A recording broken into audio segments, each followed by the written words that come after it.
తెలంగాణ అవతరణ దినోత్సవం ఏంటి? ఇన్ని సంవత్సరాల్లో తెలంగాణ సాధించింది ఏంటి? మొదటి 2 సంవత్సరాలు అంటే 2 టర్మ్స్ 10 సంవత్సరాల పాటు బీఆర్ఎస్, అప్పట్లో బీఆర్ఎస్గా మారినటువంటి పార్టీ అధికారంలో ఉంది. ఇప్పుడు అధికారంలోకి వచ్చినటువంటి కాంగ్రెస్ పార్టీ 1.5 year అయింది. నిజంగా మనం సాధించి తెచ్చుకున్నటువంటి తెలంగాణ ఎంతవరకు సాకారమైంది? ప్రజెంట్ ఉన్న సిచ్యువేషన్ ఏంటి? జంక్షన్లో తెలంగాణ ఎడ్ విధంగా ఉంది. ఇవన్నీ మాట్లాడదాం. మనతో పాటు డిబేట్లో పార్టిసిపేట్ చేస్తున్నారు ప్రొఫెసర్ శేషు గారు, పొలిటికల్ అనలిస్ట్. అదేవిధంగా గంగపురం వెంకటరెడ్డి గారు ఉన్నారు బీజేపీ నుంచి, మిట్ట నర్సయ్యగౌడ్ గారు ఉన్నారు కాంగ్రెస్ పార్టీ నుంచి. నమస్తే అండి, వెల్కమ్ టు ద షో అందరికీ. ఫస్ట్గా పొలిటికల్ పార్టీస్గా మేము సాధించాము, మేము ఇచ్చాము, మేము ఇది చేస్తాము, ప్రాజెక్టులు చేస్తాము అని చెప్తూ ఉంటారు. కానీ నిజానికి వాస్తవంగా ప్రజల యొక్క అభిప్రాయాలు తెలుసుకుందాం. అందుకే అనలిస్ట్ శేషు గారు కూడా ఆడే ఉన్నారు. కాబట్టి శేషు గారు నమస్తే అండి.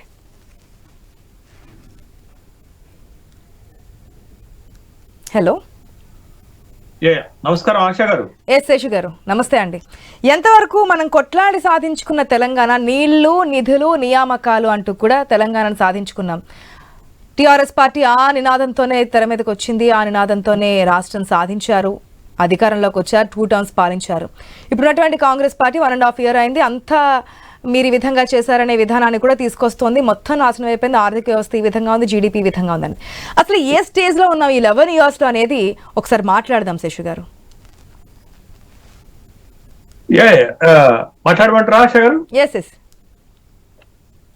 అందరికి ఐ న్యూస్ ప్రేక్షకులకు, మీకు ప్యానెల్లో ఉన్న మిత్రులకి అందరికి కూడా తెలంగాణ రాష్ట్ర ఆవిర్భావ దినోత్సవ శుభాకాంక్షలు.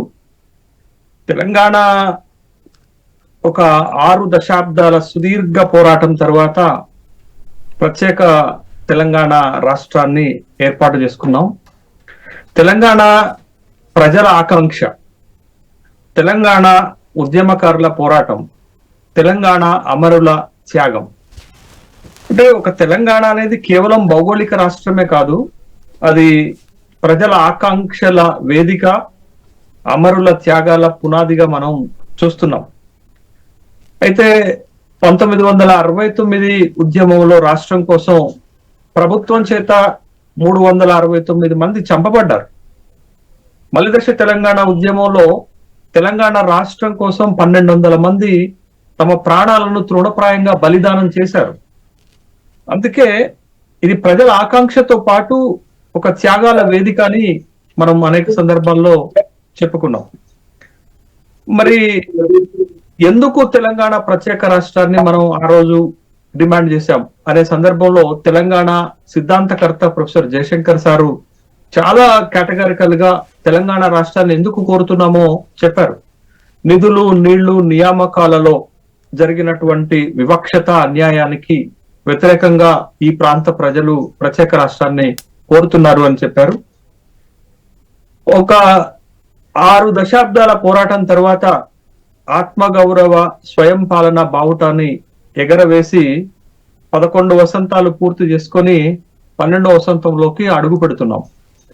ఈ దశాబ్ద కాలంలో తెలంగాణ ప్రత్యేక రాష్ట్రము ఏమి సాధించింది అనేది మనం ఒకసారి సింహావలోకనం చేసుకుంటే, అంటే ఏం సాధించామని ఒకసారి వెనుదిరిగి చూసుకుంటే, ఉద్యమ ఆకాంక్షలు ప్రతిబింబించాయా, అమరుల త్యాగానికి ఫలితం తక్కిందా అనేటటువంటి ఒక బేరుజు వేసుకోవాల్సినటువంటి అవసరం ఉంది. 10 సంవత్సరాల్లో, ఈ దశాబ్ద కాలంలో తెలంగాణ ఏమేమి సాధించింది మీరు చూడండి. 1956లో భాషా ప్రయుక్త రాష్ట్రంగా ఆంధ్రప్రదేశ్ ఏర్పడింది. దాని తర్వాత 1960 నుండి తెలంగాణ ఏర్పడే నాటికి ఈ దేశంలో 15 కొత్త రాష్ట్రాలు ఏర్పడ్డాయి. 1960లో గుజరాత్ ఏర్పాటుతో ప్రారంభమై తెలంగాణ 2014 జూన్ 2 వరకు గనక చూస్తే ఈ దేశంలో 15 రాష్ట్రాలు ఏర్పాటయ్యాయి 1960 నుండి. ఈ 15 రాష్ట్రాలలో తెలంగాణ సాధించినటువంటి విజయాలు, తెలంగాణ సాధించినటువంటి ఫలితాలు మిగతా రాష్ట్రాల కంటే ఎక్కువ. మీరు ఏ రాష్ట్ర చరిత్ర అయినా తీసుకోండి, నేను చెప్తున్నాను కదా, 1960 నుండి 2014 జూన్ 2 వరకు ఈ దేశంలో ఏర్పాటైనటువంటి రాష్ట్రాలు 15 అయితే, ఈ 15 రాష్ట్రాల్లో ఒక అత్యుత్తమమైనటువంటి రాష్ట్రంగా తెలంగాణ ఎదిగింది. అది ఏ పరిపాలనలో జరిగింది, ఎవరి వల్ల జరిగింది అనేది మనం పక్కన పెడితే, ఓకే, తెలంగాణ అనేటటువంటి ఒక ఆకాంక్షల రాష్ట్రము మిగతా రాష్ట్రాలకు భిన్నంగా ఎదిగింది, మిగతా రాష్ట్రాలకు బలంగా ఎదిగింది, ఒక ప్రత్యామ్నాయటువంటి ఒక అత్యుత్తమమైనటువంటి రాష్ట్రంగా దేశంలో నిలబడిందని చెప్పాలి ఈ 15 రాష్ట్రాలతో పోల్చినప్పుడు. అయితే తెలంగాణ రాష్ట్రం ఏర్పాటవుతున్నప్పుడు ఈ రాష్ట్రము జీడిపి అంటే జిఎస్డిపి రాష్ట్ర ఆదాయము 5 లక్షల కోట్ల రూపాయలు ఉంటే ఇవాళ 15 లక్షల కోట్ల రూపాయలకు పెరిగింది. అంతేకాదండి, జిఎస్డిపి పెరుగుదలలో తమిళనాడు, యూపీ తర్వాత అత్యధిక జిఎస్డిపి పెరుగుతున్నటువంటిది రాష్ట్రం 3వ రాష్ట్రం తెలంగాణ. ఇది ఒక పారామీటర్. అయితే తలసరి ఆదాయంలో 3,47,222 రూపాయల తలసరి ఆదాయంతో దక్షిణాది రాష్ట్రాల్లో తెలంగాణ నెంబర్ 1 ఉంటే మొత్తం దేశంలోనే గోవా, సిక్కిం తర్వాత 3వ స్థానంలో నిలబడ్డది. తర్వాత మనం తెలంగాణ రాష్ట్రం ఏర్పాటవుతున్నప్పుడు దేశ జీడిపిలో మన వాటా 2.8 ఉంటే ఇవాళ దేశ జీడిపిలో, దేశ అభివృద్ధిలో మన వాటా 5% పెరిగింది. ఇటీవల ప్రధానమంత్రి సలహా మండలి ఒక రిపోర్ట్ తయారు చేస్తే, ప్రైమ్ మినిస్టర్స్ అడ్వైజరీ కౌన్సిల్ ఒక రిపోర్ట్ తయారు చేస్తే, దేశంలో 10 రిచెస్ట్ స్టేట్లలో ఢిల్లీ తర్వాత తెలంగాణనే ఒక రిచెస్ట్ స్టేట్ గా నిలబడింది. తర్వాత సస్టైనబుల్ డెవలప్మెంట్ గోల్స్ లో అంటే సుస్థిర అభివృద్ధి లక్ష్యాల సాధనలో మొత్తం దేశంలో 28 రాష్ట్రాలు ఉంటే తెలంగాణ 6వ స్థానంలో నిలబడింది. ఇవన్నీ ఎకనామిక్ పారామీటర్స్ లో తెలంగాణ ఈ 10 ఏళ్లలో, ఈ 11 సంవత్సరాల్లో ఒక స్థాయిలో నిలబడింది, మిగతా రాష్ట్రాలకు తీసుకోకుండా నిలబడిందని చెప్పడానికి ఇవన్నీ ఒక పారామీటర్స్. అయితే తెలంగాణ రాష్ట్రం ఏర్పాటవుతున్నప్పుడు ఈ రాష్ట్రంలో 13% పేదరికం ఉంటే ఇవాళ 3% పేదరికం తగ్గిపోయింది. తెలంగాణ రాష్ట్రం ఏర్పాటవుతున్నప్పుడు ఈ రాష్ట్రంలో చిన్న కమర్షియల్ ఉంది, సో షార్ట్ బ్రేక్ తీసుకొని డిబేట్ కంటిన్యూ చేద్దాం. Stay tuned.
భాష్యం ఒక గొప్ప ఎంపిక.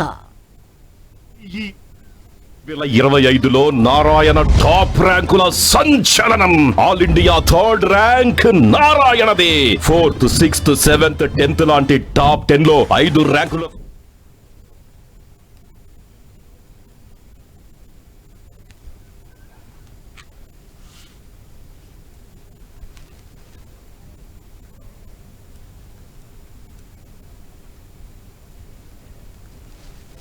Right, welcome back. సమయం చాలా తక్కువగా ఉంది కాబట్టి గెస్ట్లు కూడా ఆలోచించుకోవాలని కోరుకున్నాను, ఎందుకంటే 6 minutes మాత్రమే టైం ఉంది కాబట్టి.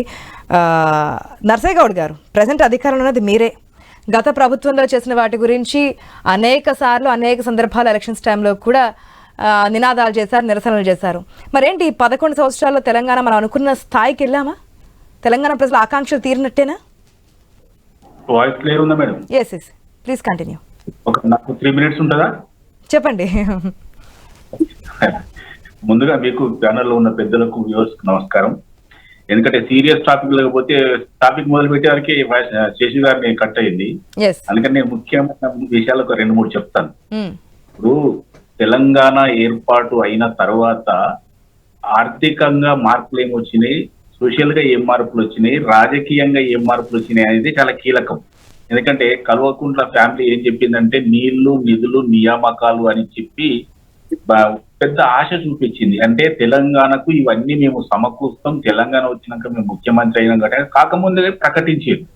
కానీ వాస్తవంగా ఇది తెలంగాణ ఫార్మేషన్ అయిన తర్వాత పరివర్తనం ఎలా చెందిందంటే జనం బాగుపడేది పక్కకు పెట్టేసి ఆ ఫ్యామిలీలో ఉన్న అందరూ కూడా బాగుపడ్డారు. తెలంగాణ ఫార్మేషన్ డే తర్వాత వాళ్ళ ఆస్తుల చిట్ట కనుక తీసినట్టయితే ఇప్పటిదాకా శేషు గారు ఆర్థిక పారామీటర్లు ఎలా అయితే చెప్పారో అంతకు 100 రెట్లు 1000 రెట్లు వీళ్ళ ఆస్తులు పెరిగింది. అంటే తెలంగాణ కొరకు అమరులైనటువంటి విద్యార్థి అమరవీరులు కానీ, మిగతా వాళ్ళు కానీ, మేధావులు కానీ, కళాకారులు కానీ, తప్పండ వర్గాలు ఏదైతే త్యాగం చేసి తెలంగాణను సాధించిండ్రో ఆ తెలంగాణ సాధన మొత్తం కూడా కల్వకుంట్ల ఫ్యామిలీకి మాత్రమే చెందింది. అంటే వాళ్ళే బాగుపడ్డారు తప్ప పెద్దగా తెలంగాణలో సోషల్ మార్పు ఎక్కువ లేదు.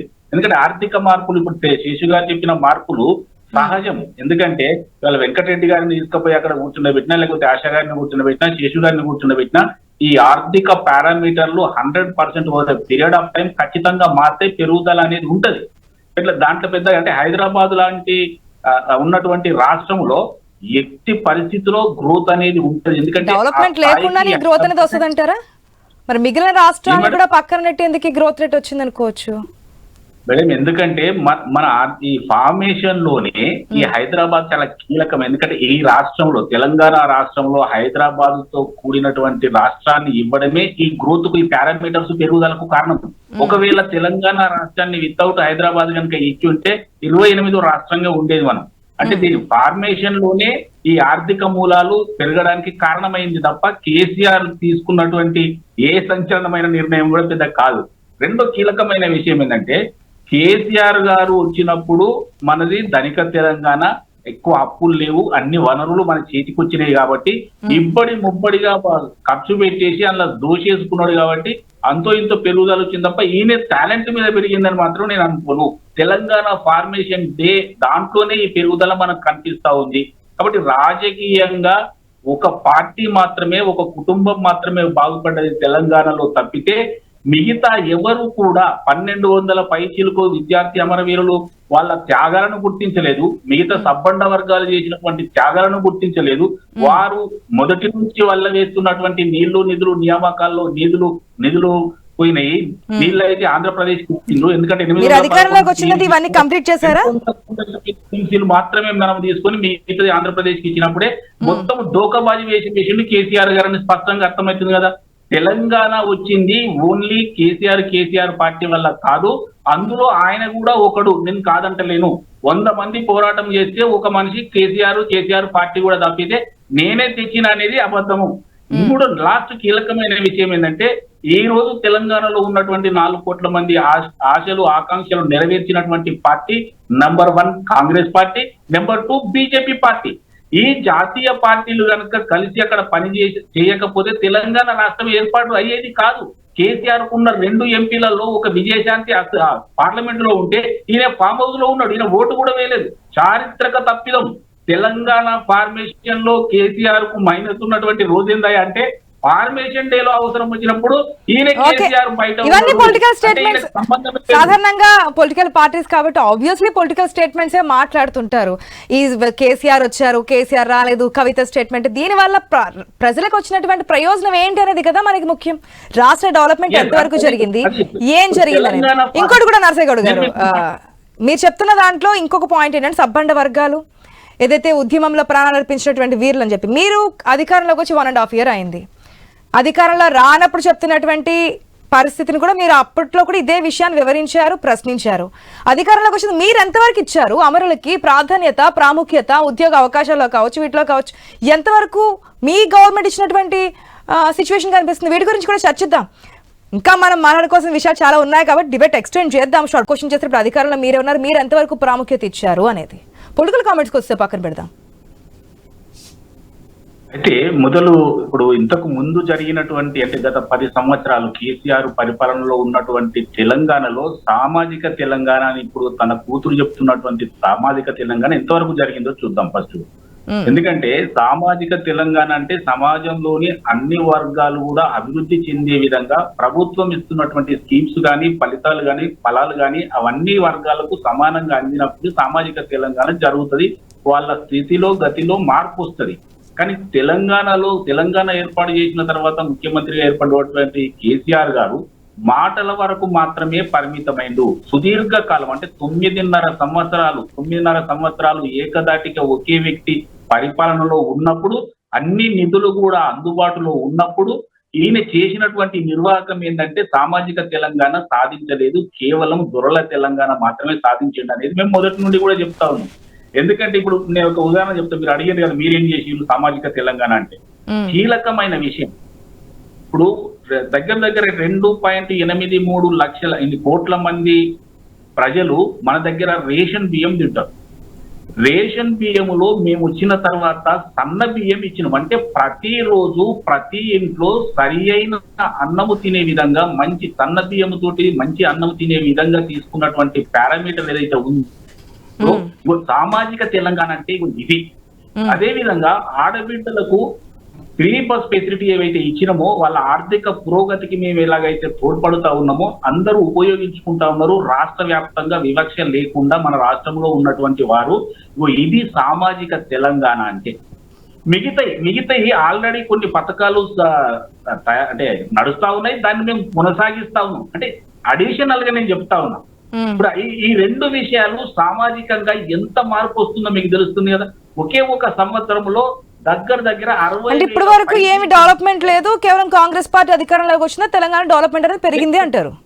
సామాజిక తెలంగాణ డెవలప్మెంట్ విషయానికి వస్తే సామాజిక తెలంగాణ విషయంలో మీరు చెప్తున్నటువంటి సన్న బియ్యం గురించి చెప్తూ ఉన్నారు, ఇది ఒకటే అయిపోతుంది అంటారు సామాజిక తెలంగాణ? నేనేమంటున్నా అంటే అడిషనల్ గా ఇప్పుడు ఆల్రెడీ ఉన్న వాటిని కొనసాగిస్తూనే మార్పులు చేర్పులు చేస్తూనే అదనంగా మనం ఇచ్చినటువంటివి. తర్వాత ఒక సామాన్యుడు కరెంటు బిల్లు కట్టలేని పరిస్థితిలో ఉంటాడు కాబట్టి వారికి ఒక 200 యూనిట్లు మనం ఫ్రీగా ఇవ్వడం జరిగింది.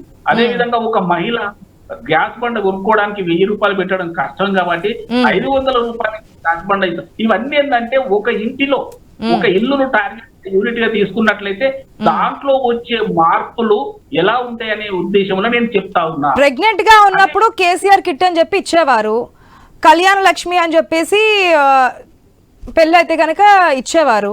మీరు అవి కూడా మరి సామాజిక తెలంగాణలో భాగమే అవుతోందిగా. దాంతోపాటు తులం బంగారం ఇస్తారా, అది కూడా చేస్తే ఇంకా సామాజిక తెలంగాణ నెక్స్ట్ లెవెల్లో ఉండేదిగా. మీరు ఇచ్చిన హామీలేగా. కేసీఆర్ చేసిన ప్రతి పనిని యాజ్ ఇట్ ఈజ్ గా ఏ ప్రభుత్వం కూడా కొనసాగించదు. దానికి మార్పులు చేర్పులతోటి కొత్త పథకాలతోటి ముందుకు వస్తుంది. సామాజిక కోణం ఆ పార్టీ ఆలోచన విధానంలో సామాజిక తెలంగాణ ఎలా ఉండాలనో ఆ విధంగా ఆవిష్కరిస్తుంది. అంతేగా ఇప్పుడు కేసీఆర్ కళ్యాణ లక్ష్మి ఇచ్చిండని చెప్తా ఉన్నాం. చాలా మందికి పెళ్లైన తర్వాత పిల్లలు పుట్టిన తర్వాత కూడా అందనటువంటి ఉదాహరణలు కోకొల్లలు ఉన్నాయి. ఇప్పుడు ఆయన ఏమో ఇట్లా దిగగానే ఇట్లా ఇచ్చి పంపిస్తా అని చెప్పిండు, అట్లా పెళ్లి ఇట్లా పుస్తకట్టగానే ఇట్లా ఇచ్చి పంపిస్తా అని చెప్పిండు. ఈ కోణంలో చూస్తే ఆయన ఇచ్చినట్ట పోయినట్ట ఎన్ని బాకీ ఉన్నాడు. అదే విధంగా ఒక ఉద్యోగి రిటైర్మెంట్ తీసుకుంటే ఆయనకు శాపం తప్పి మొత్తం డబ్బులు చేతులు పెట్టి ఇంటికి పంపిస్తానని డబ్బా కొట్టినటువంటి కేసీఆర్ గారు ఆయన అయిపోయిన తర్వాత రిటైర్మెంట్ అయిపోయిన తర్వాత ఎన్ని సంవత్సరాలు తిరగ కూడా వాళ్ళ చేతికి రానటువంటి పరిస్థితులు మనం చూస్తా ఉన్నాం. తర్వాత రైతులకు మంచి మాటలు చెప్పినటువంటి కేసీఆర్ గారు పొటాషియం యూరియా ఫ్రీ ఇస్తా 26 లక్షల మెట్రిక్ టన్నుల యూరియా పొటాషియం ఇస్తా అని చెప్పినటువంటి కేసీఆర్ గారు 17లో చెప్పితే 20 ఆయన దిగిపోయే వరకు కూడా ఒక బస్తా యూరియా ఫ్రీగా ఇయ్యలేదు. బీసీ బంద్ అన్నాడు, బీసీ బంద్ ఇయ్యలేదు. ఎస్సీ బంద్ అన్నాడు, ఎస్సీ బంద్ ఇయ్యలేదు. అదేవిధంగా దళిత బంద్ అన్నాడు, కొంతమందికి ఇచ్చాడు, చేతులు దులుపుకున్నాడు. నేను అనేది ఏంటంటే పేరుకు మాత్రమే పథకాలు పెట్టి కొండరాలకు తేనె రాసి అంత రాసిందని చెప్పుకునే కేసీఆర్ కు మాకు చాలా తేడా. మేము వచ్చి 15-16 నెలలు మాత్రమే అవుతా ఉంది. దీనిని ఇప్పుడు ఫ్యూచర్ సిటీ అని ఒక సిటీనే నిర్మాణం చేస్తా ఉన్నాం. ఇప్పుడు మన మూసి ప్రక్షాళన మేము తీసుకుంటా ఉన్నాం. హైడ్రా గురించి చాలా మంది తప్పుడు కథనాలు రాస్తా ఉన్నారు. హైడ్రా వచ్చిన తరువాత రియల్ ఎస్టేట్ పడిపోయిందని చెప్పి ఓకే, మీరు అమలు చేస్తున్నటువంటి సంక్షేమ పథకాలను కూడా దీంతో పాటు ఇంక్లూడ్ చేస్తున్నారు. గత ప్రభుత్వం చేసినటువంటి సంక్షేమ పథకాలు దీంట్లో యాడ్ చేయడం లేదు. ఒక్క నిమిషం నర్సయ్య గౌడ్ గారు, మొత్తం కూడా మిగిలిపోయినాయి. ఒక్క నిమిషం 20-30 సంవత్సరాలు ఒక్క నిమిషం శేషు గారు, ఇవి ఎట్లా చూడొచ్చు అంటారు? అంటే హామీలు ఇచ్చారు, సంక్షేమ పథకాలు అమలు చేస్తున్నారు. కేవలం ఈ స్టేట్ లోనే కాదు, ప్రతి స్టేట్ లో కూడా ఈ మధ్యకాలంలో మనం చూస్తే రాజకీయాల్లో ఇస్తున్నటువంటి హామీలే గెలుపుకి ప్రధాన పీఠిక అనే విధంగా మనం మారుతున్నటువంటి సిచ్యువేషన్స్ కూడా చూస్తున్నాం. దానిలో భాగంగానే ఇక్కడ కూడా మనం చూస్తాం. ఇప్పుడు డెవలప్మెంట్ విషయానికి వస్తే, లేదంటే ఈ 11 సంవత్సరాల్లో మన తెలంగాణ సాధించింది ఏంటి అంటే, మేము అధికారంలోకి వచ్చిన ఈ 1.5 yearలోనే చేసిన దాంతో జరిగింది అనే విధంగా నర్సయ్య గౌడ్ గారు అంటే గత ప్రభుత్వం చేసినవి చేసి ఉండొచ్చు, దానికి ఇంక్లూడింగ్ గా మేము చేస్తున్నాము, ఇవి కదా అసలు సామాజిక తెలంగాణ అంటే అని. లేదు, నేను ఇప్పుడు రాజకీయాలు మాట్లాడాను కానీ తెలంగాణ గురించి మాట్లాడతాను. మరి ఫార్మేషన్ డే రోజు కూడా మనం రాజకీయ కొట్లాటలు చేసుకుంటే ఏం బాగుంటుంది, కానీ ఫార్మేషన్ డే గురించే మాట్లాడతాను. ఇందాక నేను మాట్లాడుతుంటే మీరు మధ్యలో ఆపేశారు, అక్కడి నుంచి నేను కొనసాగిస్తాను. ఇవాళ దేశంలో 28 రాష్ట్రాలు ఉంటే తెలంగాణలో అతి తక్కువ పేదరికం ఉన్నటువంటి 5వ రాష్ట్రం. కేరళ మొదటి రాష్ట్రం ఉంటే మనది 5వ రాష్ట్రం ఉంది. తర్వాత అతి తక్కువ నిరుద్యోగం ఉన్నటువంటి రాష్ట్రాల్లో మనది 8వ రాష్ట్రంగా ఉంది. తర్వాత తెలంగాణ రాష్ట్రం ఏర్పడేటప్పుడు మన బడ్జెట్ 1,00,000 కోట్ల రూపాయలు ఉంటే ఇవాళ దాన్ని 3 లక్షల కోట్ల రూపాయలకు పెంచుకోగలిగాం. అంటే మన రాష్ట్రం యొక్క ఆర్థిక స్టేటస్, పొలిటికల్ స్టేటస్ ఎట్లా పెరుగుతుంది అని చెప్పడానికి నేను ఇది ఉదాహరణ చెప్పాను. తర్వాత ఇవాళ దేశంలోనే తెలంగాణ ధాన్యం ఉత్పత్తిలో నెంబర్ 1కి వెళ్ళిపోయింది. అంటే పంజాబ్ ను దాటిపోయి ఒక నెంబర్ 1కి వెళ్ళిపోయింది. ఇవన్నీ కూడా తెలంగాణ సాధిస్తున్న విజయాలు. అది కాంగ్రెస్ బీఆర్ఎస్ కాదు, తెలంగాణ అనేటటువంటి ఒక రాష్ట్రం సాధిస్తున్నటువంటి ఒక గొప్ప విజయాలుగా మనం చూడాలా. తర్వాత ఇదే తెలంగాణ ఈ 11 సంవత్సరాల తన జర్నీలో ఇవాళ బెంగళూరుకి కర్ణాటకకు దీటుగా ఇవాళ ఐటీ పరిశ్రమ తెలంగాణలో అభివృద్ధి చెందింది అనేటటువంటి విషయాన్ని. అదే ఈ 11 సంవత్సరాల్లో తెలంగాణ రాష్ట్రము విదేశీ పెట్టుబడుల ఆకర్షణలో దేశంలోనే 4వ స్థానంలో నిలబడింది అనేటటువంటి విషయం. ఇవన్నీ కూడా తెలంగాణ సాధిస్తున్నటువంటి విజయాలుగానే చూడాలి. ఆ ప్రభుత్వాల కృషి వల్ల, ఆ ప్రభుత్వాలు రూపొందించినటువంటి విధానాల వల్లే తెలంగాణ ఈ స్థాయిలోకి వచ్చింది అనేటటువంటి విషయాన్ని గమనిస్తూ, ఇంకొక విషయాన్ని మనం ఇక్కడ గమనించాల్సినటువంటి అంశం ఏంటి అని అంటే, తెలంగాణ ఈ 11 సంవత్సరాల్లో తీసుకొచ్చినటువంటి సంక్షేమ కార్యక్రమాలు దేశానికి ఆదర్శంగా నిలబడ్డాయి. అది ఇప్పుడు కొత్త ప్రభుత్వము 3,10,00,000 మందికి సన్నబియ్యం ఇచ్చే కార్యక్రమం కావచ్చు, గత ప్రభుత్వం తీసుకొచ్చినటువంటి రైతు బంధు లాంటి ఒక కీలకమైనటువంటి పథకం కావచ్చు, కొత్త ప్రభుత్వము రైతు రుణమాఫీ లాంటి పథకాలు కావచ్చు, దేశం మొత్తాన్ని ఆకర్షిస్తున్నటువంటి సంక్షేమ పథకాలు తెలంగాణ రాష్ట్రంలో అమలు చేయబడుతున్నాయనేటటువంటి విషయాన్ని కూడా మనం గమనించాలి. అయితే సమస్యల్లో ఎక్కడ వచ్చింది అని అంటే, తెలంగాణ రాష్ట్రంలో అంతా బాగుందా, అందరూ బాగున్నారా అంటే, సంపద పెరిగింది. బట్ పెరిగినటువంటి సంపద ఎవరికి చేరింది, ఇటువంటి సంపద ఎలా పంపిణీ అయింది అనేది ఒక ఇంపార్టెంట్ అయినటువంటి అంశం. సంపద పెరిగింది కదా, ఈ పెరిగిన సంపద కేవలం 3 జిల్లాల నుంచి 51% వస్తుందండి. హైదరాబాదు, రంగారెడ్డి, మేడ్చల్, మల్కాజిగిరి నుంచి 51% వస్తుంది. ఈ 3 జిల్లాలు కాకుండా మిగతా 30 జిల్లాలు ఆ స్థాయిలో ఆదాయాన్ని సంపాదించలేకపోతున్నాయి, ఆ స్థాయిలో అభివృద్ధి చెందలేకపోతున్నాయి, ఆ స్థాయిలో రాష్ట్రంలో భాగస్వామ్యం కాలేకపోతున్నాయి. కాబట్టే మీకు మెజారిటీ ప్రజలకు ఈ సంపద చేరలేదు అనేటటువంటి విషయాన్ని, అంటే రాష్ట్రం సాధించినటువంటి అద్భుత విజయాలు కింది స్థాయి వరకు వెళ్ళకపోవటానికి కారణాలు ఇవి అనేటటువంటి విషయాన్ని మనం గమనించాలి. కాబట్టి బట్ ఇది సంపద, పెరిగినటువంటి సంపద అన్ని జిల్లాలకు వర్తించి కింది స్థాయి ప్రజలకు కూడా చేరి ఉంటే తెలంగాణ ఇంకొక రూపంలో మనకి కనపడేది. బట్ ఏమైనప్పటికీ కూడా ఈ 11 సంవత్సరాల కాలంలో తెలంగాణ ఒక గొప్ప విజయాలని సాధించిందని మనం చెప్పాలి. కాకపోతే తెలంగాణలో కంపోజిషన్ ఆఫ్ పాపులేషన్, ఒక సోషల్ కంపోజిషన్ ఎట్లా ఉంటుందంటే, ఎస్సీ, ఎస్టీ, బీసీ మైనార్టీలు అందరూ కలిసి ఈ రాష్ట్రంలో దరిదాపు 90% ఉంటారు. బట్ ఈ 90% ప్రజలకు కావలసినంత ఆశించిన స్థాయిలో మేలు జరగలేదు. అట్లా జరిగి ఉంటే మనం అనుకునేటటువంటి సమానత్వం, మనం అనుకునేటటువంటి సామాజిక న్యాయం తెలంగాణ రాష్ట్రంలో వచ్చేది. బట్ ఆ దిశగా ప్రయత్నాలు చేయడానికి ఇంకా మన చేతుల్లో అవకాశం ఉంది. ఇంకా ఆ దిశగా మనం ప్రయాణం చేయాల్సినటువంటి అవసరం ఉంది. తెలంగాణ రాష్ట్రం ఏర్పడి కేవలం 1 దశాబ్దం మాత్రమే అవుతుంది. దశాబ్దం అంటే మా ఎకనామిక్స్ పరిభాషలో చాలా తక్కువ సమయంగానే మనం చూడాలి. కాబట్టి తెలంగాణ ఒక గొప్ప రాష్ట్రంగా మలిచేటటువంటి ఒక గొప్ప రాష్ట్రంగా తీర్చిదిద్దేటటువంటి అవకాశం ఉంది. కాకపోతే తెలంగాణలో ఏం జరుగుతుందంటే ప్రభుత్వాలు, పార్టీలు, ప్రజాప్రతినిధులు, నాయకులు అంతా కూడా రాజకీయాలకు ఇస్తున్నంత ప్రాధాన్యత రాష్ట్ర అభివృద్ధికి, సంక్షేమానికి ఇవ్వటం లేదు అనేటటువంటి విషయాన్నే మనం గమనించాలా. విద్యా, వైద్యం లాంటి రంగాలలో మరింత బలోపేతం జరగాల్సినటువంటి అవసరం కూడా తెలంగాణ రాష్ట్రంలో ఉంది.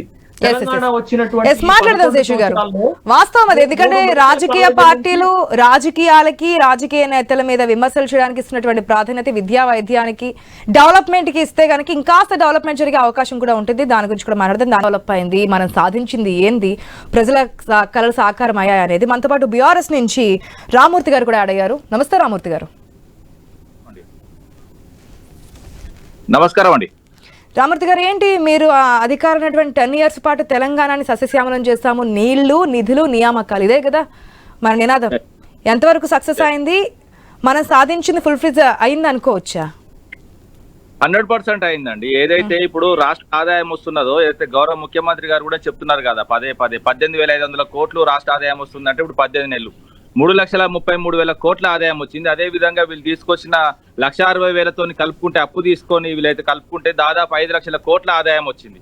అంటే రాష్ట్రం ఉన్నతమైన పరిస్థితిలో ఉన్నది, కానీ నాయకులు లేరు. ఏదైతే మోసేటోడు మాత్రము కనీసం మోసే పరిస్థితులు లేడు. మొత్తం బ్రాండ్ ఇమేజ్ దెబ్బతీస్తూ ఓ దిక్కు రాష్ట్ర ఆదాయం వస్తుందని చెప్తున్నాడు, ఓ దిక్కు మొత్తం ఏం నా దగ్గర పైసలు లేవని చెప్తున్నాడు.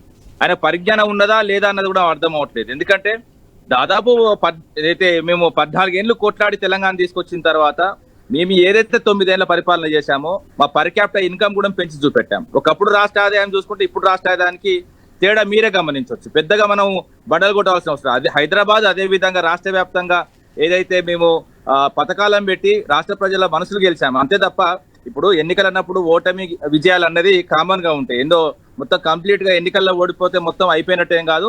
దాదాపు మా ప్రజలకు 2 సార్లు మాకు అధికారం ఇచ్చిల్లో, 2 సార్లు మేము నిలబెట్టుకున్నాం.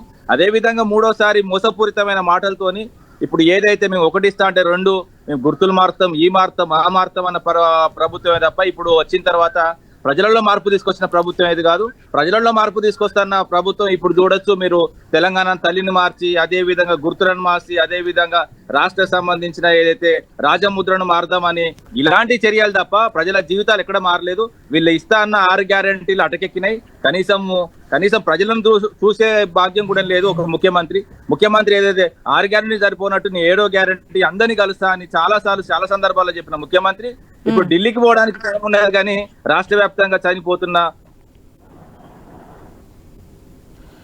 ఓకే ఏదైనా కావచ్చు, ఏదైనా జరగచ్చు, కానీ రాష్ట్రం మనం సాధించుకున్న దాంట్లో మిగిలిన రాష్ట్రాలతో పోలిస్తే గణనీయమైన మార్పు మనకు కనిపిస్తుంది. జీడిపిలో కావచ్చు, ధాన్యం దిగుబడికి కావచ్చు.